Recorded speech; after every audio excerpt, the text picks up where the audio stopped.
Almost everything is in a different വേ. വർഷങ്ങളോളം ഞാൻ തന്നെ എന്നെ വിളിച്ചുകൊണ്ടിരുന്ന ഒരു ഇൻട്രോവേർട്ട് എന്നാണ്. എനിക്ക് ഏറ്റവും കോൺട്രവേഴ്ഷ്യൽ ആയിട്ട് തോന്നിയത് ഇനി ട്രോമ എന്നുള്ള ആ പാട്ടാണ്. അതൊരു ഇന്റർപേഴ്സണൽ റിലേഷനാണ്, അല്ലെങ്കിൽ മറ്റുള്ളവരുടെ പ്രീതി പിടിച്ചു പറ്റാൻ വേണ്ടിയിട്ടാണ്. അതെ. ഒരു ഫിലോസഫറും ഒരു ചെറുപ്പക്കാരനും തമ്മിലുള്ള കോൺവെർസേഷൻ ആയിട്ടാണ് ഈ ബുക്ക് എഴുതി വെച്ചിട്ടുള്ളത്. ടൈറ്റിൽ തന്നെ പിടിച്ചിരുത്തിയ ബുക്ക്, അത് കറേജ് ടു ബി ഡിസ്ലൈക്ക്.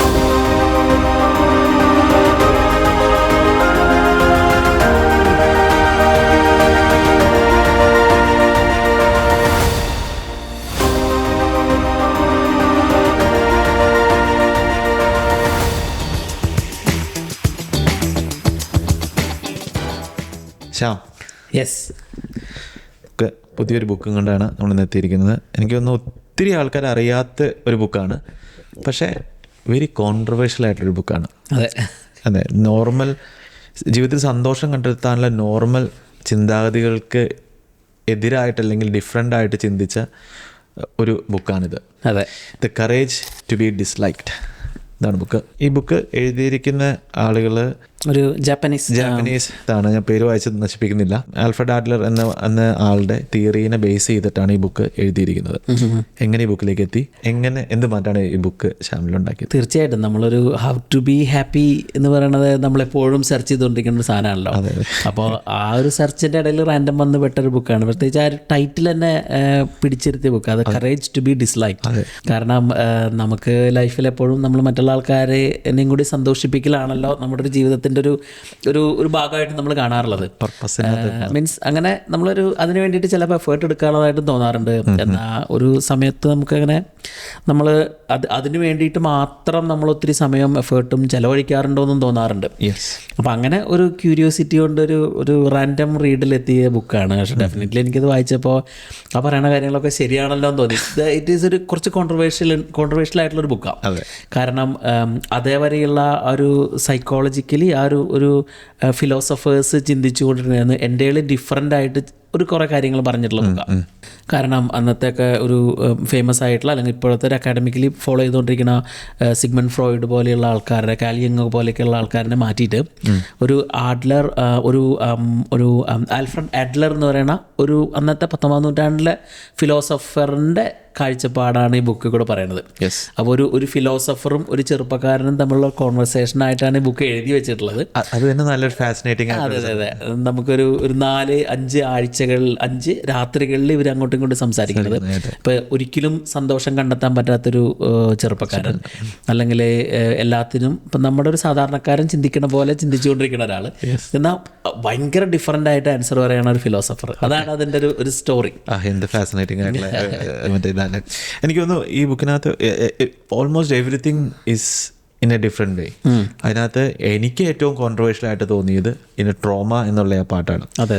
നമ്മൾ ഇപ്പോഴത്തെ കാലത്ത് എനിക്ക് തോന്നുന്നു ട്രോമയെ നമ്മൾ ഭയങ്കരമായിട്ട് എംഫസൈസ് ചെയ്ത് അതിനെ ട്രീറ്റ് ചെയ്യാൻ, ഇപ്പം ചൈൽഡ്ഹുഡ് ട്രോമ തൊട്ട് അങ്ങനെ മുന്നോട്ട് വരുന്ന എല്ലാത്തിനെയും ട്രോമയായിട്ട്, ഓരോ സങ്കടങ്ങളെയും ട്രോമയായിട്ട് കാണുക എന്നുള്ള രീതിയിലാണ് സൈക്കോളജി നമ്മളെ മുന്നോട്ട് കൊണ്ടുപോകുന്നത്. പക്ഷെ ഇതിനകത്ത് പറയുന്നത് there is nothing like trauma. Trauma എന്ന് പറയുന്നൊരു ശരിയായ ഒരു ടേമും അല്ല, ശരിയായ ഒരു രീതിയല്ല എന്ന് പറയുന്നത്. എന്താണ് ഈ ബുക്കിനകത്ത് ട്രോമയെ കുറിച്ച് പറയുന്നത്? എങ്ങനെ, what is the difference? Trauma ഇപ്പം നമ്മളും കേട്ട് പഠിച്ചേക്കണത്, നമുക്ക് അങ്ങനെ കുട്ടിക്കാലത്ത് എന്തെങ്കിലും ദുരനുഭവങ്ങൾ ഉണ്ടായിക്കഴിഞ്ഞാൽ നമ്മുടെ ലൈഫിന് അത് മുന്നോട്ട് ഒത്തിരി സമയങ്ങളിൽ നമ്മളത് ക്യാരി ഫോർവേഡ് ചെയ്യുന്നതാണ്. ഒരു പരിധി വരെ ശരിയാണ് എന്ന് എനിക്ക് തോന്നാറുണ്ട്. പക്ഷേ ഇത് അതിനെ വേറൊരു ആംഗിളിൽ കൂടെ കാണാനാണ് ശ്രമിക്കുന്നത്. അപ്പോൾ ഇതിൽ പറഞ്ഞ ഡിനൈ ട്രോമ ആണ്. അത് ട്രോമനെ കംപ്ലീറ്റ് ആയിട്ട് അവഗണിക്കുക. ട്രോമ എന്ന് പറയുന്നത് ഒരു എക്സ്ക്യൂസ് ആണെന്നാണ് പറയുന്നത്. ട്രോമ നമുക്കൊരു എക്സ്പീരിയൻസ് തന്നു, ട്രോമയെ കൂടെ നമുക്ക് കടന്നു പോകേണ്ടി വന്നു, അതെല്ലാം അക്നോളജ് ചെയ്യുന്നുണ്ട്. ഇപ്പോൾ നമുക്ക് ചിലപ്പോൾ നമുക്കത് നല്ല എക്സ്പീരിയൻസ് ആയിരിക്കില്ല. ഇപ്പോൾ നമുക്ക് പല ആൾക്കാരും കുട്ടിക്കാലത്തെല്ലാം കടന്നു പോകണ ഭയങ്കര ദുർഘടമായിട്ടുള്ള കാര്യങ്ങളുണ്ടാവും. കാരണം നമ്മൾ കഴിഞ്ഞ ദിവസം ഒരു ഇന്നർ ചൈൽഡ് ജേർണലിങ്ങിനെ പറ്റിയിട്ട് എഴുതിയപ്പോൾ ഞാൻ ഒരാളിൻ്റെ അടുത്ത് സംസാരിക്കുകയായിരുന്നു. മാഡം വെരി ബാഡ് എക്സ്പീരിയൻസ് ചെറുപ്പത്തിൽ ഉണ്ടായിട്ടുണ്ട്. അപ്പോൾ ഇപ്പോഴും ചില ദിവസങ്ങളിൽ അതിനെപ്പറ്റി ആലോചിക്കുന്നു, ഭയങ്കര ബുദ്ധിമുട്ടുകൾ വരുന്നു എന്ന് പറഞ്ഞിട്ടൊരു സംസാരം ഞങ്ങൾ ഉണ്ടാകുമായിരുന്നു.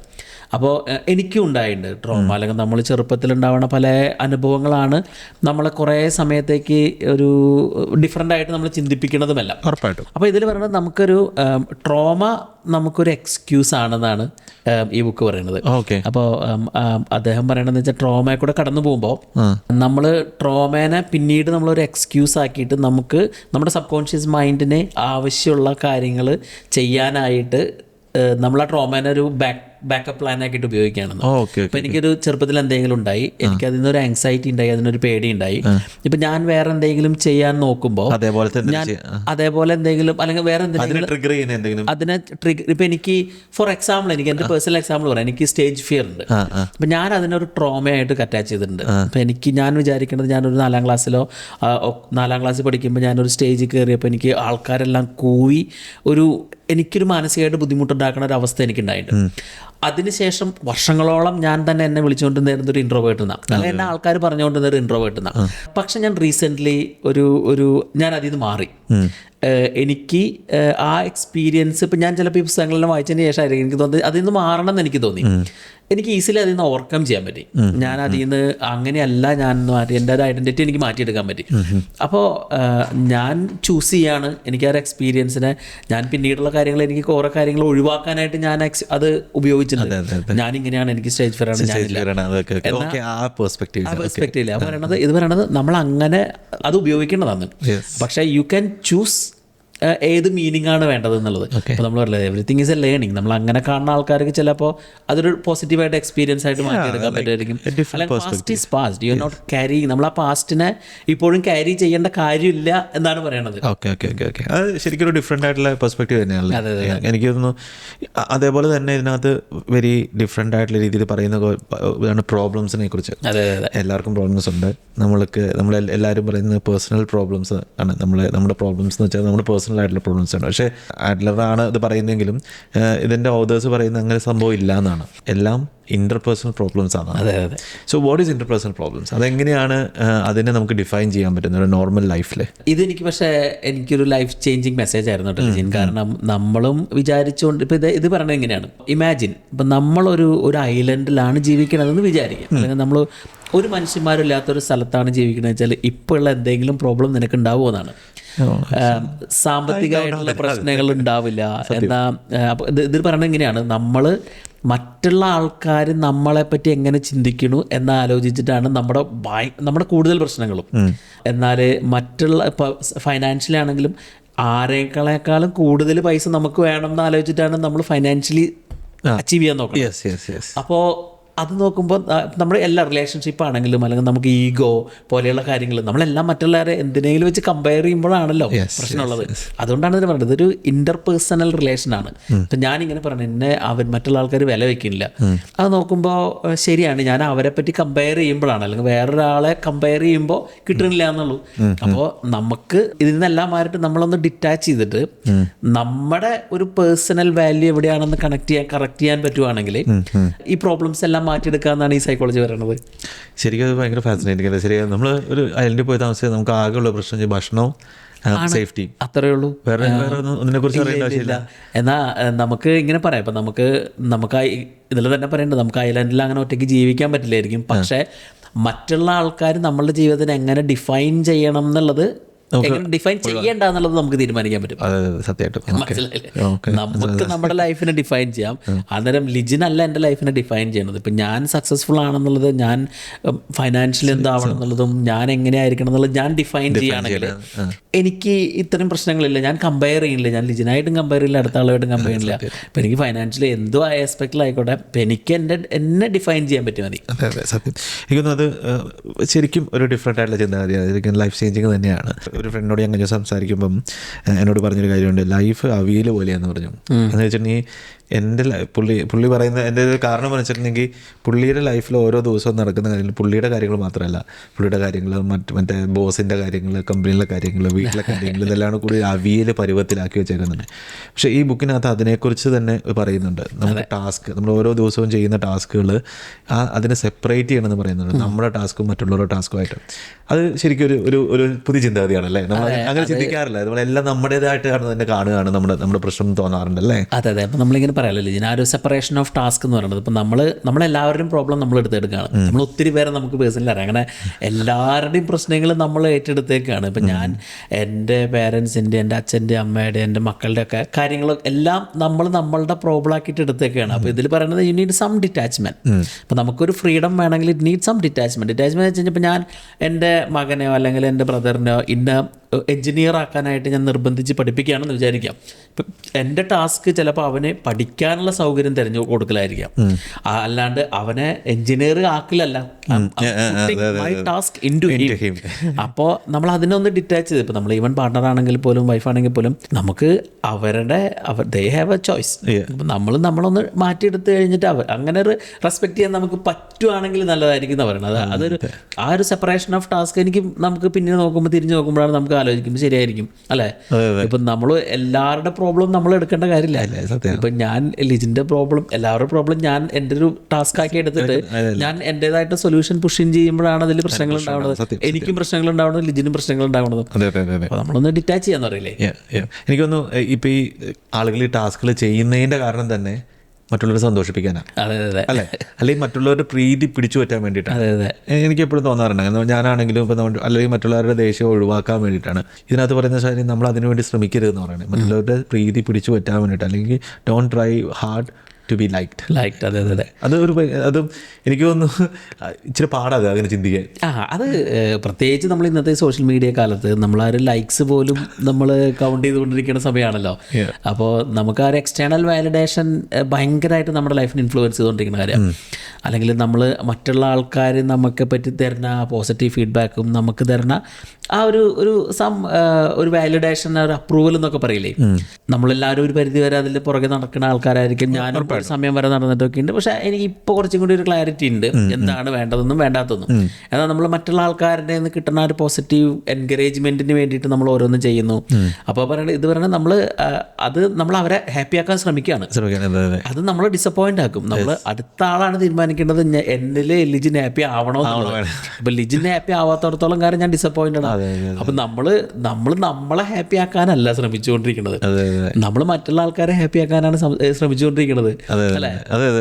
അപ്പം അതിന് ഇങ്ങനെ പറയുന്നത് be true to yourself, അല്ലെങ്കിൽ നമ്മളോട് ഒത്തൻറ്റിക് ആയിട്ട്, നമ്മളോട് ട്രൂ ആയിട്ട്, നമ്മളോട് ആത്മാർത്ഥമായിട്ട് ഇരിക്കുകയാണെങ്കിൽ നമുക്ക് മറ്റുള്ള ആൾക്കാരുടെ നിന്ന് കിട്ടണ ആ ഒരു സെക്കൻഡ് വാലിഡേഷനോ സർട്ടിഫിക്കറ്റോ നമുക്ക് വേണ്ട. സന്തോഷമാണ് നമുക്ക് നമ്മുടെ ഒരു ഡിഗ്നിറ്റി, നമ്മുടെ ഒരു അന്തസ്സത്തയിൽ നമുക്കറിയാലോ എന്താണ് എനിക്ക് സന്തോഷം ഉണ്ടാക്കുന്നത്. അത് തിരിച്ചറിയാനൊക്കെ എനിക്ക് ഒരു സോർട്ട് ഓഫ് ക്ലൂ തന്ന ബുക്കുകളാണ് ഇങ്ങനെ. കാരണം നമ്മളിങ്ങനെ ചിന്തിച്ചിട്ടില്ലായിരുന്നു. ശരിയായിരിക്കാം, നമ്മൾ കുറേ കാര്യങ്ങളെല്ലാം നമ്മൾ മറ്റുള്ള നമ്മൾ വെയിറ്റ് ചെയ്യും. മറ്റുള്ള നമ്മൾ നല്ല കാര്യം ചെയ്ത് കഴിഞ്ഞാൽ വെൽ ഡൺ എന്ന് പറഞ്ഞു കഴിയുമ്പോഴാണ് നമുക്ക് സന്തോഷം. അതെ, നമ്മൾ എന്തിനാ അതിന് വെയിറ്റ് ചെയ്യണു? വി ഡു നമ്മുടെ എന്താണെന്ന് നമുക്ക് ശരിയാണെന്ന് തോന്നുന്ന കാര്യങ്ങൾ ചെയ്യാം. നമ്മൾ അതിലേ അല്ലാണ്ട് അവരുടെ കിട്ടാൻ വേണ്ടിയിട്ട് നമ്മൾ ചെയ്യേണ്ട. ആ ഒരു എക്സ്പെക്ടേഷൻ നമ്മളെ ഡിസപ്പോയിന്റ് ചെയ്യും. അതെനിക്ക് നമുക്ക് തോന്നാറുണ്ട്. എനിക്കൊന്ന് നമ്മൾ കൂടുതലും ഇപ്പം മക്കളിലാണെങ്കിലും അത് വളർത്താൻ ശ്രമിക്കുന്നുണ്ട്. ഇപ്പം നമ്മൾ അവരോട് വെൽ ഡൺ എന്ന് പറഞ്ഞാൽ തെറ്റാന്നല്ല പറഞ്ഞേ, നമ്മൾ അൺനെസസറി പ്രൈസ് കൊടുക്കാണ്ടിരിക്കാന്നുള്ള പറയുന്നത്. അവരാ സന്തോഷം, അവർ സന്തോഷം, ഐ ഫെൽറ്റ് ഹാപ്പി എന്ന് ചിലപ്പം എൻ്റെ മോൻ എന്ന് പറയാറുണ്ട്. അപ്പം ഞാൻ ജയിച്ചില്ല പക്ഷെ ഐ ഫെൽറ്റ് ഹാപ്പി എന്ന് പറയാറുണ്ട്. അതിനെ നമ്മൾ എൻകറേജ് ചെയ്യാം എന്നുള്ള രീതിയിൽ. അടുത്ത ആളും പറയണതിൽ മാത്രമാണ് നമ്മുടെ ലൈഫിലെ സന്തോഷം നമ്മൾ കണ്ടെത്താൻ തുടങ്ങി കഴിഞ്ഞാൽ ഇറ്റ്സ് ഹാർഡ്. നമ്മൾ ചിലപ്പോൾ നമ്മൾ അടുത്ത ആളിനെ ഡിപ്പെൻഡ് ചെയ്തുകൊണ്ടിരിക്കുന്നത് നമ്മുടെ ലൈഫ്. അതുകൊണ്ടായിരിക്കും ഇത് ആദ്യം ഇങ്ങനെ പറഞ്ഞത്, നമ്മളൊരു ഐലൻഡിലാണെങ്കിൽ ഇത്ര പ്രശ്നങ്ങൾ ഉണ്ടാവില്ല എന്നുള്ളത്. ഐലൻഡ് പ്രത്യേക. അതെ. ഈ ബുക്കിനകത്ത് ലാസ്റ്റ് നമ്മൾ ചൂസ് ചെയ്ത കൺസെപ്റ്റുകളിൽ ലാസ്റ്റ് ആയിട്ടുള്ള കൺസെപ്റ്റാണ് try to live in present not now എന്നുള്ള കാര്യം. എനിക്കൊന്ന് നമ്മൾ ചിന്തിച്ച് കഴിയുമ്പോൾ കൺഫ്യൂസിങ് ആണത്. പ്രസന്റും നവും രണ്ടും ഒന്നാണല്ലോ എന്ന് ചിന്തിക്കുന്നത്. പക്ഷേ ഈ കൺസെപ്റ്റ് കേട്ട് കഴിഞ്ഞപ്പോഴാണ്, അത് വായിച്ചു കഴിഞ്ഞപ്പോഴാണ് എനിക്ക് മനസ്സിലായത് അത് രണ്ട് കാര്യങ്ങളാണ്. എങ്ങനെയാണ് ഇതിനകത്ത് ഈ ബുക്കിനകത്ത് ഡിഫൈൻ ചെയ്യുന്നത്? ഇപ്പം നമ്മൾ നേരത്തെ പറഞ്ഞതിനോട് തന്നെ അറ്റാച്ച് ചെയ്ത് പറയുകയാണെങ്കിൽ, നമ്മൾ കൂടുതലും മറ്റുള്ള ആൾക്കാരുടെ ഒരു പുകഴ്ത്തൽ കേട്ടിട്ട് ആനന്ദം കണ്ടെത്താൻ വെയിറ്റ് ചെയ്യുകയാണെങ്കിൽ, അല്ലെങ്കിൽ മറ്റുള്ള ആൾക്കാർ ഇതിൻ്റെ ഓപ്പോസിറ്റ് ആണ്, മറ്റുള്ള ആൾക്കാർ ക്രിട്ടിസൈസ് ചെയ്യുമ്പോൾ നമ്മൾ ഡൗൺ ആയി പോകണം. നമുക്ക് ഇതിനെയും രണ്ടിനെയും മാറ്റി നിർത്താനുള്ള ഒരു മെന്റൽ കപ്പാസിറ്റി നമുക്കുണ്ടെങ്കിൽ നമുക്ക് we can live in the present എന്ന് പറയുന്നത്. നമുക്ക് ഇന്നത്തെ ഞാൻ ഇപ്പൊ ചെയ്തുകൊണ്ടിരിക്കുന്ന കാര്യങ്ങൾ ആസ്വദിച്ച് ചെയ്യണമെങ്കിൽ, ഇപ്പൊ ഞാൻ നന്നാക്കി ചെയ്ത ലിജിനോ അല്ലെങ്കിൽ അടുത്ത ആളോ ഞാൻ നന്നാക്കി പറയും എന്ന് വിചാരിച്ചുകൊണ്ട് ചെയ്തുകൊണ്ടിരുന്ന ഞാൻ ചിലപ്പോൾ ഹാപ്പി ആവണ്ടാവില്ലായിരിക്കും. എന്നാൽ ലിജിൻ എന്തെങ്കിലും പറഞ്ഞു കഴിഞ്ഞാൽ ഞാൻ അതിനെ നെഗറ്റീവായിട്ട് എടുക്കുമെന്ന് പറഞ്ഞാൽ ഞാൻ ഹാപ്പി ആവണ്ടാവില്ലായിരിക്കും. But you do your karma എന്നൊക്കെ പറയില്ലേ നമ്മൾ നാട്ടിലൊക്കെ പറയാറുള്ളത്. അതുപോലെ ഇപ്പോൾ ആ ഒരു ട്രൂ ഫ്രീഡം എന്ന് ഇപ്പോൾ ഈ അഡൽട്ട് സൈക്കോളജി പറയണമെന്ന് വെച്ചാൽ നമ്മൾ doing what you like, not what others wanted. മറ്റുള്ള ആൾക്കാരനെ സന്തോഷിപ്പിക്കാൻ വേണ്ടി ചെയ്യണതല്ല ഫ്രീഡം എന്ന് പറഞ്ഞാൽ. നമുക്ക് ഇഷ്ടമുള്ള കാര്യങ്ങൾ ചെയ്യണമല്ല. മറ്റുള്ള ആൾക്കാരുടെ ഒപ്പീനിയൻ ഉണ്ടാവാം, പക്ഷെ നമ്മൾ ആ ഒപ്പീനിയനെ റിലേ ചെയ്യണമെന്നില്ല. ഒപ്പീനിയൻ അവരുണ്ടായിക്കോട്ടെ, നമ്മൾ ആ ഒപ്പീനിയനെ കൺട്രോൾ ചെയ്യാൻ നോക്കണ്ട. അവരുടെ ഒപ്പീനിയനാണ്, ലെറ്റ് ഇറ്റ് ബി ദർ. അതിൽ നിന്ന് നമുക്ക് ഡിറ്റാച്ച് ചെയ്യാൻ പറ്റുവാണെങ്കിലല്ലേ അതൊരു പ്രാക്ടിക്കലി നമുക്ക് ഉപയോഗിക്കാവുന്ന കാര്യമാണെന്ന് തോന്നാം അല്ലേ. നമ്മൾ കേൾക്കുന്ന ആൾക്കാരാണെങ്കിലും നമ്മൾ ഒത്തിരി നമുക്ക് ഇങ്ങനെ ആലോചിക്കാം, നമ്മൾ ചെയ്യുന്ന കാര്യങ്ങളിൽ മറ്റുള്ള ആൾക്കാരുടെ വാലിഡേഷൻ നമ്മൾ എത്രത്തോളം എൻകറേജ് ചെയ്യണ്ടോ, അല്ലെങ്കിൽ മറ്റുള്ള ആൾക്കാരുടെ ഒരു ക്രിറ്റിസിസം നമ്മൾ എത്ര ഡിസ്കറേജ് ചെയ്യണ്ടോ എന്നുള്ളത്. അപ്പോൾ അതിൽ നിന്ന് ഒന്ന് മാറി നിൽക്കാൻ പറ്റുവാണെങ്കിൽ നമുക്ക് ഇത്തിരി കൂടി പ്രസൻറ്റിൽ ജീവിക്കാൻ പറ്റും. നമ്മളിങ്ങനെ പറയാറില്ലേ, നമ്മളാ നമ്പർ ഓഫ് ഫോളോവേഴ്സോ നമ്മുടെ നമ്പർ ഓഫ് ലൈക്സോ അല്ല നമ്മളാരാണെന്ന് ഡിഫൈൻ ചെയ്യണം ഇന്നത്തെ ഒരു കാലഘട്ടത്തില് അല്ലേ. നമ്മള് അതിന് ആളുകൾ അതിന്റെ പുറകെ ഒത്തിരി പോകുന്നുണ്ടല്ലോ. കാരണം നമ്മൾ കാണുന്ന ആൾക്കാരെല്ലാം ഒത്തിരി ആൾക്കാർ അവിടെ ഫോളോ ചെയ്യണം, ഒത്തിരി ആൾക്കാർ ഇവിടെ ഫോളോ ചെയ്യണം. പക്ഷെ നമ്മുടെ ഒരു ഹാപ്പിനെസ് ആണ് നമ്മുടെ പർപ്പസ് എന്ന് പറഞ്ഞു കഴിഞ്ഞാല് അതെല്ലാം അവിടെ നടന്നുകൊള്ളട്ടെ. പക്ഷെ നമുക്കൊരു അതൊക്കെ ട്രൂ നമ്മളൊരു നമുക്ക് ഒതന്റിക്കലി നമുക്ക് എന്താണ് വേണ്ടതെന്ന് അറിയാലോ. അതിൽ കണ്ടെത്താൻ പറ്റുകയാണെങ്കിലായിരിക്കും. എനിക്കൊന്ന് വെരി ഇൻട്രസ്റ്റിംഗ് ആയിട്ടുള്ള ഒരു ബുക്കല്ലേ. ശരിക്കും നമ്മളിങ്ങനെ ചിന്തിച്ചുകൊണ്ടിരിക്കുന്ന ആൾക്കാരെ നേരെ തിരിച്ചിരുത്തിയിട്ട് പുറകോട്ട് ചിന്തിക്കാൻ പറയുന്ന പോലത്തെ ഒരു. പക്ഷെ എനിക്ക് തോന്നുന്നു ഒരു ഉദ്യമത്തിന് പുറപ്പെട്ട് കഴിയുമ്പോൾ ലൈഫിലൊരു ചേഞ്ച് ട്രാൻസ്ഫോർമേഷൻ പുറപ്പെട്ട് കഴിയുമ്പോൾ ഒരു സിംഗിൾ മെത്തേഡിൽ മാത്രം ചിന്തിക്കാതെ ഡിഫറെൻറ്റ് മെത്തേഡ്സ് ചിന്തിക്കുന്നതും ഒത്തിരി നല്ലതാണ്. പിന്നെ കാരണം ഇത്തരം ഐഡിയോളജീസ് എല്ലാം ഉണ്ട്, അല്ലെങ്കിൽ ഇത്തരം ഇങ്ങനെ വിശ്വസിച്ചുകൊണ്ടിരിക്കുന്ന ആൾക്കാരുകൾ ഉണ്ടായിരുന്നു ലോകത്ത്, അല്ലെങ്കിൽ ഇപ്പോഴും ഉണ്ട് എന്ന് മനസ്സിലാക്കണം. ഇത് ഭയങ്കര മൾട്ടി-മില്യൺ കോപ്പീസ് വിറ്റുപോയത് കാരണം അത്രയും ആൾക്കാർ അതിൻ്റെ ഐഡിയോളജി ഇഷ്ടപ്പെടുന്നതായിരിക്കുമല്ലോ. ചിലപ്പോൾ ഒരു ചെറിയൊരു പെർസ്പെക്റ്റീവ് ചേഞ്ച് മതിയാവുമായിരിക്കാം നമ്മുടെ ലൈഫിനെ മുന്നോട്ട് കൊണ്ടുപോകാനായിട്ട്. ഞാൻ പറഞ്ഞ പോലെ ഇപ്പം ഞാൻ ഒരു ഇൻട്രോവേർട്ടാണെന്ന് ഞാൻ തന്നെ വിളിച്ചുകൊണ്ടിരുന്നായിരുന്നു എന്നെ തന്നെ. എനിക്കതല്ലാതെ മാറ്റിയെടുക്കാൻ പറ്റി. കാരണം നമുക്ക് പറ്റും. കാരണം നമ്മൾ അതിൽ തന്നെ അതിനൊരു ട്രിഗർ ഉണ്ടാവണം. നമുക്ക് ഇങ്ങനെയല്ല വേണ്ടത്, അല്ലെങ്കിൽ എങ്ങനെയാണ് വേണ്ടത് എന്നുള്ളത് ഒരു സോർട്ട് ഓഫ് എക്സ്പെരിമെന്റ് ചെയ്ത് അല്ലെങ്കിൽ നമ്മൾ പഠിച്ച് മനസ്സിലാക്കി കഴിഞ്ഞാൽ നമുക്ക് ചെയ്യാൻ പറ്റുന്നതായിരിക്കാം. എനിക്കൊന്ന് ചിലപ്പോൾ ആണെങ്കിൽ ഞാനിപ്പോൾ ചിന്തിക്കുകയാണ്, ചിലപ്പോൾ നമുക്ക് ചിന്തിക്കാതിരിക്കാം. ഞാൻ ഇപ്പോൾ ഒരു പ്രശ്നം ഉണ്ടാകുമ്പോഴത്തേക്കും ഇത് ഞാനിപ്പോൾ ഒരു ഐലൻഡിലാണെങ്കിൽ ഇത് പ്രശ്നമാണ് അങ്ങനെ ചിന്തിക്കാം. ഇപ്പം ഇങ്ങനെ ഒരു എക്സാമ്പിൾ അതിൽ പറയുന്നുണ്ട് കറക്റ്റ്. കാരണം നമ്മൾ പാസ്റ്റിനെ പേടിച്ച് അല്ലെങ്കിൽ പാസ്റ്റ് ട്രോമേനെ ക്യാരി ഫോർവേഡ് ചെയ്തിട്ട് നിൽക്കുന്നു. ഫ്യൂച്ചറിൽ മറ്റുള്ള ആൾക്കാർ നമ്മളെപ്പറ്റി എന്ത് വിചാരിക്കുമെന്ന്, പ്രത്യേകിച്ചും നമ്മുടെ ഒരു മലയാളി കമ്മ്യൂണിറ്റി ആ ഒരു എക്സ്റ്റേണൽ ഒപ്പീനിയനെ ഒത്തിരി റിലേ ചെയ്യുന്ന ആൾക്കാരാണെന്ന് നമുക്ക് വായിക്കുമ്പോഴൊക്കെ മനസ്സിലാവും. അപ്പോൾ അതിൽ നിന്നെല്ലാം മാറി നമുക്കൊരു ബി യുവർ സെൽഫ് എന്ന് പറയുന്ന ഒരു സാധനമുള്ളത് നമ്മുടെ ഒരു ഐഡൻറ്റിറ്റിയോട് കീപ്പ് ചെയ്യുകയാണെങ്കിൽ അതൊരു വേ ഓഫ് ലിവിങ് ആണ്. അങ്ങനെ ജീവിക്കാമല്ലോ. ഇത് എനിക്കൊന്ന് എൻറ്റയർലി ഡിഫറെൻ്റ് ഒന്നും അല്ല, പക്ഷേ നമുക്ക് ലൈഫിൽ ഇത്തരം ഓപ്ഷൻസ് ഉണ്ട് എന്ന് തിരിച്ചറിയലാണല്ലോ നമുക്ക്. ഓക്കെ. സോ ഈ ബുക്ക് നമ്മുടെ നോർമൽ റിച്വൽ, ഇപ്പോൾ ഈ ബുക്കിനകത്ത് വൺ കൺസെപ്റ്റ് എടുക്കുകയാണല്ലേ, എന്തെങ്കിലും ശ്യാമിനൊരു ഒറ്റ കാര്യം ഉണ്ടെങ്കിൽ what would it be? Of course, the courage to live happy also include the courage to be disliked.